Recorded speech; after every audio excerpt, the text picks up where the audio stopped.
Assalamualaikum warahmatullahi wabarakatuh. Saya Tika Andriani dari Universitas Gunadarma, kelas 3 EB01, ingin mempresentasikan hasil review artikel yang berjudul Pencarian sebuah variabel negara ekonomi untuk harga aset intertemporal dengan bukti Bursa Efek Jakarta dengan mata kuliah Akuntansi Internasional dan dosen pengampu Dr. Suyanto, SE, MM, MAK. Di sini saya akan menjelaskan hasil review artikel yang terdiri dari 1. Pokok pembahasan, 2. Teori pendukung, 3. Metodologi penelitian, 4. Hasil penelitian, 5. Interpretasi hasil penelitian, 6. Kesimpulan, 7. Kritik terhadap artikel, 8. Future research. 1. Pokok pembahasan. Model penetapan harga aset modal 3 faktor CAPM beta, ukuran, dan book to market equity tampaknya sangat mendominasi sebagian besar variabel lain dalam penjelasan empiris dari pengembalian cross-sectional. Penelitian ini mencoba untuk menemukan hubungan antara CAPM 3 faktor yang menonjol dan dinamis dengan fitur CAPM antartemporal dengan mencari ekonomi ex ante sederhana variabel keadaan. Dengan menggunakan data dari Bursa Efek Jakarta, studi ini telah menemukan bahwa CAPM 3 faktor berlaku dalam sampel penuh. Setelah memisahkan sampel menjadi kondisi ekonomi yang stabil dan tidak stabil, hasilnya menunjukkan bahwa premi resiko yang terkait dengan CAPM 3 faktor memang bervariasi. Tetapi, besarnya variasi tidak dapat diamati karena beberapa masalah statistik. Namun, variabel keadaan ekonomi ex ante, pertumbuhan perubahan jumlah uang yang beredar yang disusulkan dalam penelitian ini dianggap gagal. Ditangkap dengan premi resiko yang bervariasi waktu yang tercantum dalam CAPM 3 faktor. 2. Teori pendukung. Dari teori pendukung terdiri dari 3. Yang pertama, CAPM faktor tunggal. 2. CAPM antartemporal atau waktu. Yang ketiga, CAPM 3 faktor. CAPM faktor tunggal. Menurut Markowitz pada tahun 1959 dan Tobin pada tahun 1958, CAPM faktor tunggal model Sharpe-Lindner adalah perpanjangan dari model portofolio mean variance, satu periode yang pada gilirannya dibangun di atas model utilitas yang diharapkan menurut von Neumann dan Morgenstern pada tahun 1953. CAPM faktor tunggal yang menggambarkan pengembalian saham semata-mata pada ukuran beta, didasarkan pada asumsi semua pelaku pasar memiliki ekspektasi subjektif yang identik di atas rata-rata dan varian dari distribusi pengembalian yang disebut dengan pengembalian konstan. Dengan demikian, satu faktor CAPM diklasifikasikan sebagai model penetapan harga aset statis. 2. CAPM antartemporal atau waktu. Dengan kata lain, distribusi return saham adalah varian waktu dan harapan subjektif dari satu periode ke periode lainnya.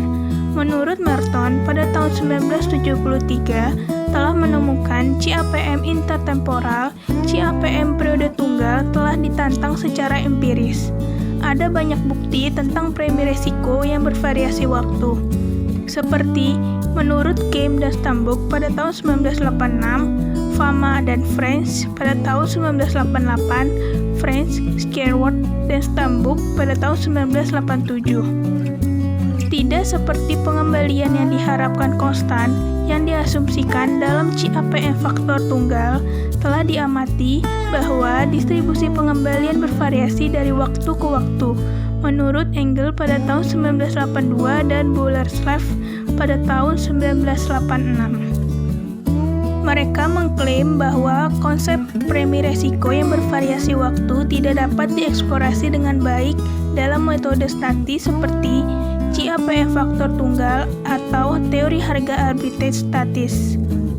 Nielsen dan Faslow pada tahun 2001 telah menetapkan dua variabel yang relevan untuk CAPM intertemporal, yaitu rasio Sharpe instan yang telah mewakili faktor pasar dan tingkat bunga real yang mewakili faktor lindung nilai. Mereka menunjukkan bahwa investor melakukan lindung nilai hanya terhadap perubahan stokastik di lereng dan mencegat garis pasar modal instan yang menyiratkan bahwa hanya variabel yang memperkirakan tingkat bunga real dan rasio Sharpe yang akan diberi harga. 3. CAPM 3 faktor. Berdasarkan penelitian yang dilakukan Fama dan French pada tahun 1992, 1995, dan 1996, serta Jangan Nathan dan Wang pada tahun 1996, menunjukkan bahwa spesifikasi faktor tunggal model penentuan harga aset tidak tepat. French menyarankan bahwa CAPM intertemporal adalah salah satu alasan yang mungkin untuk premi resiko yang mereka temukan terkait dengan pemuatan pada portofolio lindung nilai SMB dan HML. Fama dan French pada tahun 1995 berpendapat bahwa premi konsisten dengan variasi multifaktor CAPM antartemporal. Sedangkan menurut Merton pada tahun 1973, di mana ekuitas pasar dan proksi ekuitas pasar book to market untuk sensitivitas terhadap faktor resiko dalam pengembalian. Selanjutnya, yang ketiga, metodologi penelitian. Pendekatan yang digunakan dalam penelitian ini adalah pendekatan kuantitatif, pendekatan yang menggunakan data-data yang terukur. Sampel yang digunakan adalah sampel perusahaan publik yang terdaftar di Bursa Efek Jakarta dari tahun 1991 hingga tahun 2001. Sampel yang ditentukan dengan menggunakan metode purposive sampling dengan kriteria 1. Laporan keuangan perusahaan dan data yang diperlukan untuk menghitung semua variabel operasional harus tersedia. 2. Perusahaan yang dipilih memiliki rasio ekuitas book to market yang positif, dan pengamatan yang digunakan dalam penelitian ini bukan data perusahaan individu. 4. Hasil penelitian. Dari hasil ditunjukkan bahwa variabel keadaan ekonomi yang diusulkan dapat memisahkan kondisi ekonomi menjadi kondisi ekspansif dan restriktif.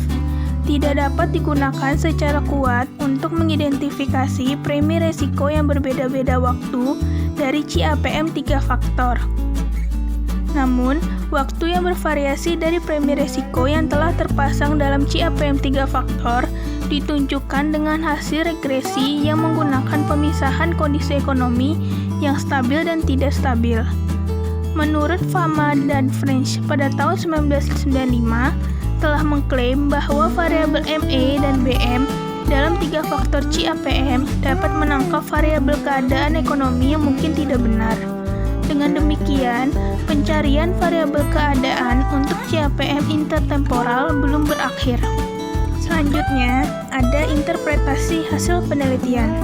Menurut saya, hasil penelitian ini stabil dan kondisi ekonominya yang tidak stabil dapat menangkap berbagai waktu premi resiko yang diwakili oleh perbedaan dalam hukum beta, ME, dan BM dengan variasi cross-seksional dalam pengembalian portofolio di bawah kondisi ekonomi yang stabil dan tidak stabil.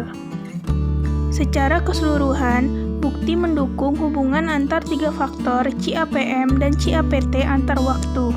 Ukuran variabel keadaan ex ante sederhana harus ditemukan untuk menangkap variasi antar waktu dalam pengembalian saham yang diharapkan. Selanjutnya, ada kesimpulan. Studi ini mengunjungi kembali hubungan antara hasil cross-section dari 3 faktor CAPM beta, ukuran, dan ekuitas book to market. Hasil tes ini menggunakan sampel lengkap yang mengkonfirmasi bahwa CAPM 3 faktor berlaku dalam kasus ini. Bahkan, kepentingan utama dari penelitian ini adalah untuk menghubungkan CAPM 3 faktor dengan faktor dinamis CAPM intertemporal. Premi resiko yang terkait dengan CAPM 3 faktor diamati. Apakah mereka berperilaku berbeda dalam kondisi ekonomi yang berbeda? Penggunaan kondisi ekonomi ex post umum untuk memisahkan sampel menjadi 2 kondisi yang berbeda memungkinkan kami untuk mengamati perilaku yang berbeda dari premi resiko yang terkait dengan CAPM 3 faktor. Penggunaan data Indonesia dari periode 19 hingga 2001 memungkinkan terjadinya pemisahan sampel menjadi 2 kondisi ekonomi yang berbeda. yaitu kondisi stabil dari periode 1991 hingga 1997 dan kondisi tidak stabil dari periode 1998 hingga periode 2001. Hasil menunjukkan bahwa premi risiko yang terkait dengan CAPM 3 faktor memang bervariasi dalam kondisi ekonomi yang stabil dan tidak stabil. Tetapi, besarnya tidak dapat diamati dalam penelitian ini karena mengalami beberapa masalah statistik. Dengan demikian, Fama dan French pada tahun 1995 mengklaim bahwa hasil variabel ME dan BM dapat menangkap variabel keadaan ekonomi makro mungkin tidak benar dalam kasus ini. Penggunaan data Indonesia dari periode 1991 hingga 2001 memungkinkan terjadinya pemisahan sampel menjadi dua kondisi ekonomi yang berbeda, yaitu kondisi stabil dari periode 1991 hingga 1997 dan kondisi tidak stabil dari periode 1998 hingga periode 2001. Selanjutnya, ada kritik terhadap artikel. Variabel keadaan ekonomi, pertumbuhan perubahan jumlah uang beredar yang diusulkan dalam penelitian ini gagal menangkap berbagai waktu resiko premi yang melekat dalam CAPM 3 faktor. Namun, variabel keadaan ekonomi ex post yang digunakan dalam penelitian ini itu stabil dan kondisi ekonominya tidak stabil, dapat menangkap berbagai waktu premi resiko yang diwakili oleh perbedaan dalam hubungan beta, ME, dan BM dengan variasi cross-seksional dalam pengembalian portofolio di bawah kondisi ekonomi yang stabil dan tidak stabil. Selanjutnya, pokok pembahasan terakhir yaitu ada future research. Dengan demikian, pencarian variabel ekonomi negara yang mengikat premi resiko waktu bervariasi yang melekat pada CAPM 3 faktor dan CAPM intertemporal menurut Merton pada tahun 1973 layak untuk melanjutkan studinya di masa depan. Secara keseluruhan, bukti telah mendukung hubungan antara tiga faktor CAPM dan CAPT antar waktu. Ukuran variabel keadaan ex ante sederhana ditemukan untuk menangkap variasi antar waktu dalam pengembalian saham yang telah diharapkan. Sekian presentasi hasil review artikel dari saya. Semoga bermanfaat untuk kalian semua.